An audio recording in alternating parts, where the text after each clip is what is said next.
बिस्मिल्लाहिर्रहमानिर्रहीम। मैं हूं फैसल खान। आप देख रहे हैं हमारा प्रोग्राम डार्क टॉक्स। हमारे साथ मौजूद हैं नवीद अख्तर खान, जो पाकिस्तान तहरीक इंसाफ के बहुत एक्टिव मेंबर हैं और साबका सदर भी रह चुके हैं। अस्सलाम वालेकुम खान साहब। वालेकुम अस्सलाम व रहमतुल्लाह। खान साहब आप ठीक हैं? अल्लाह का रहमत, शुक्र अल्लाह का। अच्छा खान साहब, ये बताएं कि पाकिस्तान तहरीक इंसाफ की इस टाइम जो मौजूदा पॉलिसी है, हम देख रहे हैं कि कारकुनान नहीं निकल पा रहे, इसकी क्या बुनियादी वजह है? औज़ुबिल्लाहिमिनश्शैतानिर्रजीम, बिस्मिल्लाहिर्रहमानिर्रहीम, इय्याका नअबुदु व इय्याका नस्तईन। पाकिस्तान तहरीक इंसाफ की जो मौजूदा तरीक़ाकार है लीडरशिप का, ये ऐसे तरीक़ाकार है कि वर्कर ये समझता है कि पाकिस्तान तहरीक इंसाफ की जो क़यादत है ये मतलब कि मजबूर हुई हुई है। ठीक है। अब हमारे लोग जीते हुए उनको रुआ दिया गया। ठीक है। हार गए वो हमारे लोग।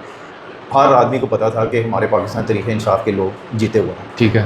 तो जिन लोगों ने इनको जिताया है वो उन्हीं की ये बात मानते हैं। ठीक है। इसीलिए ये वर्कर को ग्राउंड पे नहीं लेके आते। जब तक ये वर्कर को ग्राउंड पे नहीं लेके आएंगे, इमरान खान साहब हरिया नहीं होंगे। खान साहब, आप जो बात कर रहे हैं ना, ये पूरा पाकिस्तान जानता है। मुझे थोड़ा सा ये बताएं, ये हिकमत अमली जो आपकी अभी इस टाइम जो भी क़यादत है, जो लाहौर का प्रेसिडेंट है या पाकिस्तान का प्रेसिडेंट है, जनरल सेक्रेटरी है, क्या वो नीचे मैसेज नहीं देता? आप ये कहना चाह रहे हैं? नहीं, वो मेरी सलमान अबू राज साहब से भी बात हुई। मियाँ अकरम उस्मान साहब जो हमारे लाहौर के प्रेसिडेंट ठीक है, उनसे भी मेरी बात होती रहती है। लेकिन वो कहते हैं कि अवाम खुद निकले। अवाम कैसे खुद निकले? अवाम को पता ही नहीं है कि किस जगह पे जाना है। ये तो लीडरशिप का काम बनता है ना, कि लीडरशिप का कहे जी कि मुस्लिम टाउन मोड पे आना है या किसी भी जगह पे असेंबली हॉल के सामने आना है, किसी भी जगह पे मीनार पाकिस्तान आना है। ये लीडरशिप का काम बनता है। ये तो नहीं होता कि मतलब कि वर्कर खुद ही मुंह उठाए, कोई कहीं पे जा रहा है, कोई कहीं पे जा रहा है, ऐसे नहीं होता। ये कॉल देना लीडरशिप का काम होता है। मेरी इनसे मुसलसल यही बात होती है कि आप कॉल दें, लेकिन ये सिस्टम के हाथों मजबूर लोग हैं, इसलिए ये कॉल नहीं दे रहे। खान साहब, सारा मलबा हम लीडरशिप पे डाल देते हैं। उसकी दूसरी रीज़न ये भी तो हो सकती है, जितने कारकुनान हैं उनके ऊपर उन्होंने जेल की सोबतें सही, FIR उन पर हुई, तो आप ये समझते हैं कि एक ये भी नुकता है कि वो परेशान हो गए हैं, रोज़गार के इशू हैं, इसलिए बाहर नहीं आते? सारा कुछ क़यादत के ऊपर हम डालते हैं, ये मुनासिब बात है? ये 1000% सही बात है कि लोग माशी तौर पर सारा सिस्टम एक किस्म का ज़ीरो हुआ है। लोग हर तरह से परेशान हैं। लोगों के पास कोई सोर्सेज नहीं है। ठीक है। लोगों के पास रोज़गार होगा तो लोग बाहर निकलेंगे ना। लोगों के पास रोज़गार ही नहीं है। बिल्कुल ठीक। ये एक ब्लास्ट बन रहा है। इंशाल्लाह ताला अवाम बाहर निकलेगी। तो हमारा जो कायद है इमरान खान, वो पूरा उम्मीद है कि इंशाल्लाह ताला ये अवाम बाहर निकलेगी और इमरान खान बाहर जाएगा। अच्छा खान साहब, ये बताएं, जब आप प्रेसिडेंट थे तो हमने देखा आप रिलीज़ का आपने एक सिलसिला शुरू किया। हर इतवार को आप रिलीज़ निकालते थे और आपकी रिलीज़ इंटरनेशनल लेवल पर भी देखी गई। आपने उस दौर में, चूँकि 9 मई ताज़ा हुआ था, तब भी आपने वर्कर निकाल लिए। तो अब क्या ऐसी वजह है कि वर्कर्स बाहर नहीं निकलने? वही बात ना कि जब तक कोई लीडर नहीं आपके साथ होगा, आप कैसे मतलब कि लोगों को मतलब कि मोबिलाइज करेंगे? जब लीडर जो खुद कुर्बानी देना जानते हैं ना, उसके पीछे दुनिया निकलती है। हाँ साहब, आपके पास अभी कौन सा होता है? मैं इस टाइम इलेक्शन कैंपेन सेल का जनूबी पंजाब का प्रेसिडेंट। ठीक है। आपको एक इन्होंने, मैं समझता हूँ कि ये थोड़ा सा डिफरेंट सा, आप एक ग्राउंड लेवल पे काम करने वाले वर्कर हैं, तो आपको तो लाहौर की तंजीम में होना चाहिए था। आपका साहब रिजल्ट देखते हुए आपको तो लाहौर की तंजीम में होना चाहिए था कि आप वर्कर को मोबिलाइज़ करते हुए, क्योंकि उस टाइम मुझे बिल्कुल याद है जिस दौरान आप और आपके साथ एक बुजुर्ग कारकुनान जो तारक भट्ट साहब हैं, वो बड़े सरगर्म थे और रैलियाँ भी निकालते थे। तो आप लोगों को तो मोबिलाइज टीम में होना चाहिए कि लोगों को। मैंने जी उस टाइम ये तारक भट्ट साहब हो गए, लतीफ़ बुगर साहब हो गए, मिर्ज़ा जुल्फ़िकार साहब हो गए, खालिद कबूर साहब हो गए, बिल्कुल यासीन मुगल साहब हो गए और शहजाद गफूर साहब हो गए। ये मेरे एक टीम का हिस्सा थे। मैंने इनको जब भी कॉल देनी और इन्होंने मेरे साथ चलना। इनको पता था कि जब भी कोई मुश्किल वक्त आएगा ना, जो हमें लेके जा रहा है। अब आप कॉल क्यों नहीं दे रहे? मैंने अब आपको हमें लेके जा रहा है वो खुद कुर्बानी दे देगा, हमें नहीं पकड़वाएगा। ठीक है। तो इसलिए दुनिया उसी के पीछे जाती है जिसके ऊपर किसी को इतबार होता है। तो खान साहब, अब आप, मैंने बड़ा अरसा हो गया, अब आपकी कोई रैली नहीं, उसकी क्या वजह है? ये क्या लाहौर की टीम ने आपके साथ नाइंसाफ़ी नहीं की कि आपको उस टीम में होना चाहिए था? लाहौर की क़यादत नहीं है, ज़्यादती नहीं की, ऐसी कोई बात नहीं है। लाहौर की क़यादत जो मुनासिब समझती है ठीक है उसका, लेकिन लाहौर की क़यादत को चाहिए कि उन लोगों को इंगेज करे जो लोग बाहर निकलते हैं, जो लोगों को बाहर निकाल सकते हैं, जो लोगों को बाहर निकालना जानते हैं। हाँ, उन लोगों को मतलब ओहदे दें। इन्होंने फेक ओहदे दे दिए। हमारी BP है 169, उसमें ऐसी तंजीम बना दी हुई है कि जिसका नाम आज तक उन्होंने कोई मीटिंग नहीं बुलाई। वैसे कौन है प्रेसिडेंट, कौन है जनरल सेक्रेटरी, कौन है? मुझे मैं दोनों को नहीं जानता। मैं जनरल सेक्रेटरी को जानता हूँ, वो जवेद हुमायूं साहब हैं। ठीक है। वो मेरी टीम का भी हिस्सा थे। ठीक है, तो वो जनरल सेक्रेटरी के बगैर मैं किसी को भी नहीं जानता। तहरीक इंसाफ की जो लाहौर की क़यादत है, उसके ऊपर बहुत बड़ा सवालिया निशान है कि साबका प्रेसिडेंट जो मौजूदा प्रेसिडेंट है उसको नहीं जानता। खैर, खान साहब ये बताएं, बल्दियाती इलेक्शन हम सुन रहे हैं कि आ रहे हैं, उसके ऊपर आप चूँकि सेल के इंचार्ज भी हैं, तो आपकी क्या पॉलिसी है, थोड़ा सा ये वाज़ह करें। ये अभी तो ये हमें ये भी लाइन नहीं मिली कि हमें पीटीआई ने इलेक्शन लड़ना भी है कि नहीं लड़ना। तो इलेक्शन की हमारे भी ये बायकॉट करना अच्छी बात है, एक बाइकआउट करना अच्छी बात तो नहीं है, लेकिन ये जो इलेक्शन होते हैं, ये इलेक्शन थोड़ी है, ये तो एक मतलब कि आप समझ लें कि आपके कान पट्टी पे पिस्टल रख के आपसे इलेक्शन लड़वाया जाएगा। खान साहब मुझे जीते हुए लोग जो हैं वो 97,000 की लीड से हमारा एमएनए जीता हुआ है, 32,000 की लीड से हमारा एमपीए जीता हुआ है, तो उनको रवा दिया। तो ये बल्दियाती इलेक्शन इनके आगे क्या चीज़ है। अच्छा, आपको पता है कि मुझे इमरान खान साहब की एक बात याद है, वो कहते हैं कि ये जो जुल्म करें, इलेक्शन छीने, इन्हें करने दो, बायकॉट नहीं करना चाहिए। ये एक्सपोज अपने आप को करते हैं ना, तो ये अब आपने आज़ाद कश्मीर में एक स्ट्रेटजी अपना ली, आपने बायकॉट कर दिया, इसके ऊपर बताएंगे अच्छी बात है, ये स्ट्रेटजी अपनानी चाहिए थी। नहीं, जब आपके कैंडिडेट को कंपेन नहीं करने देनी, जब आपके कैंडिडेट को निशान नहीं लाट करना, आपके कैंडिडेट की मतलब कि किसी भी किस्म की वो एक्टिविटीज़ नहीं कर सकता, तो इससे अच्छा तो मैं कहता हूँ बाइकआउट ही। तो फिर आप बल्दियात में भी बायकॉट करेंगे, आपको ये चीज़ें फेस करनी पड़ेंगी, इस पे जवाब दें। मैं इस हक में हूँ कि इलेक्शन का बाइकआउट नहीं करना चाहिए, लेकिन जो आगे इसकी हमारी तरीक़े इंसाफ की पार्टी है, जो उसका जो भी लाएमल होगा हम उसके पीछे। आप चूँकि शुमाली लाहौर के सेल इंचार्ज हैं, आपका तरीक़ाकार क्या है चुनाव का, जो आप सिलेक्शन कैसे करते हैं कि एक यूनियन कौंसिल में, एक मिसाल है आपकी यूनियन कौंसिल है, उसमें आप एक चेयरमैन को कैसे सिलेक्ट करेंगे कि ये हमारा नुमाइंदा है। ये तो जब इलेक्शन होंगे उसमें से जो कैंडिडेट हमारे खड़े होंगे, ठीक है, मतलब कि 9 अगर कैंडिडेट खड़े होने हैं तो हम कोशिश करेंगे कि हम 4-5 मजबूत कैंडिडेट खड़ा करें जो जीतें, तो वो जीतेंगे तो फिर उनके साथ। नवीद खान साहब, मैं ये कह रहा हूँ कि एक यूनियन कौंसिल में, ये तो कौंसलर्स की आप तादाद बता रहे हैं ना, मैं कह रहा हूँ आपने चेयरमैन का नुमाइंदा सेलेक्ट करना है कि ये हमारा नुमाइंदा चेयरमैनशिप के लिए है, उसकी क्या स्ट्रेटजी है। उसकी स्ट्रेटजी यही होगी ना कि जो एमपी हमारे एमएनए एमपी हजरात होंगे, जो भी होंगे, जो उनका लाएमल होगा कि ये हमारा चेयरमैन होगा, ये हमारा वाइस चेयरमैन होगा, तो फिर उन्हीं के कहने के ऊपर सारा सिस्टम होना है ना। हम खुद तो नहीं उसके ऊपर कुछ कर सकते। ठीक, आप समझते हैं कि एक एमएनए एमपी ने एक बंदे को सिलेक्ट कर लिया तो पूरी पार्टी उस पर, यूनियन कौंसिल के हल्का के लोग उसके ऊपर मुतफ़िका फैसला दे देंगे कि ठीक है हम इसको कबूल करते। कल किसी से बात हुई है अपनी लीडरशिप से, मैंने उनको बोला कि जो बल्दियाती इलेक्शन होता है ना, ये एक नर्सरी होती है। मैंने 3 मरतबा इलेक्शन लड़े और अल्लाह का शुक्र है मैंने तीनों मरतबा इलेक्शन जीता है। ठीक है। तो बल्दियाती इलेक्शन के ना, जो अपने इलाके में इलेक्शन लड़ रहा होता है उसको हर गली, हर मोहल्ले और हर सियासी आदमी का पता होता है। ठीक है। तो जितना बेहतर वो जानता है ना, वो एमपी एमएनए हजरात नहीं जानते।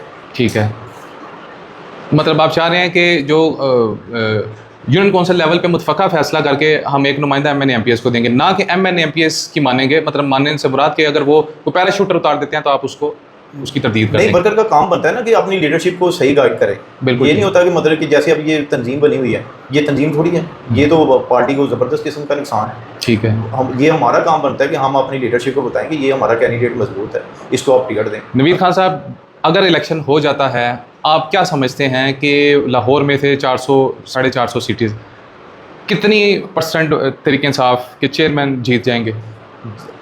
अगर तो आप मेरिट पे इलेक्शन करवाएं, ठीक है, और हमारी पार्टी मेरिट पे वर्कर को टिकट दे, ठीक है, तो 100% पीटीआई का रिजल्ट होगा। भाई वोट तो इमरान खान का, और हालात आप देख लें कि पूरा लाहौर एक किस्म का बेरोजगार हुआ। ठीक है, तो ये एडवांटेज पीटीआई को लेना चाहिए कि मेरिट पे लोगों को, अपने वर्कर को टिकट दें, जो पीटीआई का जेन्युइन वर्कर और दलेर आदमी है उसको टिकट दें। ऐसे मतलब कि पैराशूटर ला देंगे तो फिर इलाके के लोग उसको पसंद नहीं करते, रिजेक्ट कर देंगे। अच्छा नवीद खान साहब, एक और चीज़ बहुत देखने में, अक्सर हम सोशल मीडिया पे भी देखते हैं, डिफरेंट मुख्तलिफ ग्रुप्स में भी देखते हैं, ये जो जेल वाले हैं, ये कहते हैं हम साल अंदर रहे, 1.5 साल अंदर रहे, अब सारा कुछ हमें मिलना चाहिए। एक तो इस पर आपने जवाब देना है, दूसरा इन्होंने यूनियन कौंसिल लेवल पे चेयरमैनशिप का बहुत बड़े दावे किए हुए हैं कि हमने इलेक्शन कॉन्टेस्ट करना है, हमने कॉन्टेस्ट करना है, तो आप समझते हैं उनको भी टिकट्स मिल जाएंगी? ये जेल वाले हजरात जो है ना, भाई हैं हमारे पीटीआई के वर्कर हैं, जहरी बात है पीटीआई के वर्कर थे तो ये जेलों में गए हैं ना। अगर पीटीआई के वर्कर ना होते तो ये जेलों में बेचारे थोड़ी होते। ऐसे ही, ठीक है, इलेक्शन लड़ना उनका राइट बनता है, अप्लाई करे पार्टी उनको टिकट देती है तो पीटीआई का वोटर और पीटीआई का सपोर्टर उनके साथ होगा। ठीक हो गया, मतलब आप समझते हैं कि इनको टिकट्स अगर मिलती है चाहिए, टिकट उनका राइट बनता है। अगर वो लड़ने का शौक रखते हैं तो लड़े इलेक्शन। अच्छा नवीद खान साहब, आप चूँकि प्रेसिडेंट रह चुके हैं और आपने बहुत करीब से इन सारी चीज़ों को देखा, थोड़ा सा इस पर अपनी राय भी दें और नाज़रीन को ये भी बताएं, जो जेल वाले थे, जेल की सोबतें बर्दाश्त कर कर वापस आए, तो क्या पार्टी ने उनके साथ अच्छा इक़दाम किया, उनकी फाइनेंशियली सपोर्ट की? पार्टी के अंदर इतने लोग परेशान हो गए थे ना, पार्टी बहुत बड़ी है जी। ये आप लोगों को, सारी दुनिया को पता है कि ऐसे ही। पाकिस्तान तरीके इंसाफ बहुत बड़ी पार्टी है, ऐसे ही। पाकिस्तान दुनिया की 6 नंबर पे पार्टी है। ऐसे ही। तो जब एक आधी मुसीबत हो ना तो वो इंसान ना बर्दाश्त कर लेता है। ये 95% लोग परेशान, लीडरशिप हमारी परेशान, वर्कर हमारा परेशान। मतलब कि लोगों को अगर आप कोशिश भी करते हो ना कि इनके सोर्सेज, इनके मतलब अब घर के अखराजात, ये वो सारा सिस्टम हम कर लें, लेकिन बंदा उसके ऊपर पूरा नहीं उतर सकता।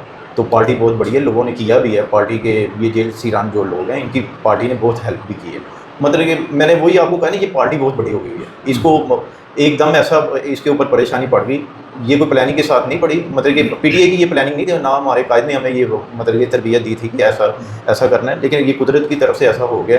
तो सारी पार्टी लीडरशिप तक सारे परेशान थे। बिल्कुल। तो लोगों की बड़ी हेल्प, मतलब आप समझते हैं कि क़यादत ने फाइनेंशियली और इखलाकी सपोर्ट की? हाँ, लोगों की है। हमारे वकला जो हैं उन्होंने बड़ी सपोर्ट की है। पीटीआई के जो जेल सीरान थे, उसके बाद जो 9 मई के बाद लोगों के ऊपर पर्चे हुए हैं। मेरे अपने ऊपर काफ़ी पर्चे हैं। नवीद खान साहब, आपके ऊपर कितने कोई फिगर है, कितने आपके ऊपर FIRs हैं? मेरे 15 की मरतबा मेरी गिरफ्तारी हुई है, 6-7 मेरे ऊपर FIR है। 9 मई के बाद की भी ये बात कर रहा हूँ। 9 मई के पहले मेरे ऊपर कोई भी FIR नहीं थी और ना ही कोई मेरी गिरफ्तारी थी। तो पार्टी की लीडरशिप ने ये जेल सीरान उनके साथ बड़ा तावन किया। ठीक हो गया। नवीद खान साहब, आपका आखिरी सवाल, इस पे तरीके इंसाफ को क्या स्ट्रेटजी अपनानी चाहिए? इमरान खान साहब की रहाई कैसे मुमकिन हो सकती है? पहले सवाल सुन लें, टेबल टॉक के ज़रिए या एहतजाजी सियासत के ज़रिए? हाँ साहब, जो है ना हमारे कप्तान इमरान खान, पाकिस्तान तरीके इंसाफ का चेयरमैन, वो कंप्रोमाइज़ से तो कुछ भी नहीं करेगा। नहीं खान साहब, मैं टेबल टॉक की बात कर रहा हूँ, कंप्रोमाइज़ का वर्ड मैंने आपकी बात सुनी है मैंने कि टेबल टॉक पे बात हो, लेकिन टेबल टॉक पे क्या बात होगी? इन्होंने हमारा इलेक्शन चोरी किया, इमरान खान कहता है मेरा इलेक्शन वापस करो, ये करेंगे? ये तो 2 नंबर तरीके, जाली तरीके से मतलब कि मुसल्लत हुए हैं। ठीक है। तो ये कैसे चाहेंगे कि टेबल टॉक? इमरान खान ऐसे तो नहीं कहेगा कि आप वज़ीर आज़म बन जाओ, आप 4 सूबों के वज़ीर आला हो जाओ और मुझे रिहा कर दो। खान साहब ने जो कुर्बानी दे दी है, खान साहब की फैमिली के ऊपर जो इस टाइम परेशानी है, या वो खान साहब की फैमिली जानती है, तो खान साहब अंदर है, खान साहब की बेगम जानती है और खान साहब जानते हैं। ठीक है, मतलब टेबल टॉक के ज़रिए आप खान साहब इनके साथ टेबल टॉक नहीं करेंगे किसी के साथ। मैं ये कह रहा हूँ टेबल टॉक के ज़रिए बाहर नहीं आ सकते, आप ये कहना चाह रहे हैं? नहीं आ सकते। ठीक है, मतलब हमें आपको आपकी पार्टी को बाहर निकलना पड़ेगा, रोडों पे निकलना पड़ेगा, पूरा मन एहतजाज हमें करना चाहिए। ठीक है। इसलिए कि हमारे माशरा बिल्कुल ज़हनी तौर पे मखलूज हो चुका है। इनकी सोच जो है ना वो काम नहीं कर रही। मतलब कि घर में खुशहाली हो ना तो बंदा सारा सिस्टम करता है। नवीद खान साहब, देखने में ये चीज़ भी आई कि जो अलीमा आपा हैं, आप उनके साथ आपने बहुत टाइम गुजारा, जेल के बाहर भी आप जाते रहे।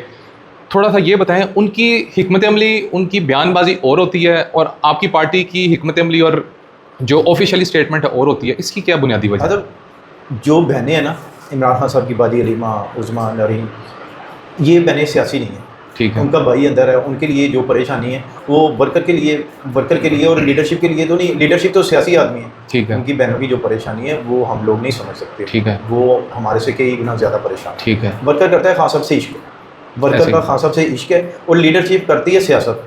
लीडरशिप का सियासी खान साहब से मजबूत अगर इनको कोई पार्टी मिले ना, मेरे ख्याल से 90% लोग पार्टी छोड़ दें, खान साहब को छोड़ दें। लेकिन इनको पता है कि पूरी दुनिया में, पाकिस्तान में सिर्फ अगर वोट है तो वो इमरान खान का।